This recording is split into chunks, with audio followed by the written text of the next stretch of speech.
Good morning. নতুন kitchen থেকে আজকে চা বানানো স্টার্ট করলাম। দাঁড়াও বাইরে ভাবলাম একটু তোমাদের সাথে একটা ব্লগ শেয়ার করি। এখন বাজে সকাল 1:30 মতন। আর আমার কালকে সারা রাত আমার পরেই গেস্ট এসছে।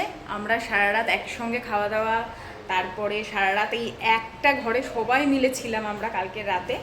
তো তোমরা সেটা ব্লগে দেখতে পারবে। আশা করছি তোমাদের সেই ব্লগটা ভালো লাগবে। আর ওরা না এলে আস্তে আস্তে এগুলো ওপরে তোলাই হতো না। আজকে এইখানেই রান্নাবান্না হবে, সমস্ত জিনিস এখানে তুলে দিয়েছি। সব তোলা হয়নি, কিছু কিছু তোলা হয়েছে, সব তোলা হয়নি। বাসনপত্র ওই রাত্রে যেগুলো খাওয়া হয়েছে সব ওই আমার যে সেগুলো কে এসছে বলছি না, তোমরা চেনো, ওই জন্য এখন নাম নিচ্ছি না, ব্লগে দেখতে পাবে। রাত্রিরে সব এগুলো মেজে ধুয়ে দিয়েছে। আর বাইরের ওয়েদারটা না কি বলবো, মানে গুমোট একটা গরম আছে, কিন্তু পুরো মেঘ, পুরো মেঘলা। রোদের ছিটে ফোটাও নেই।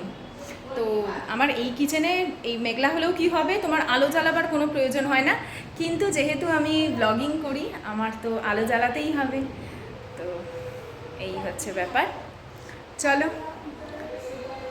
থেকে শুরু হয়ে গেল। অনেকেই ওয়েট করেছিলে যে পায়েল কবে নতুন কিচেন থেকে ব্লগ দেবে। তো স্টার্ট করে দিলাম সকালের চা।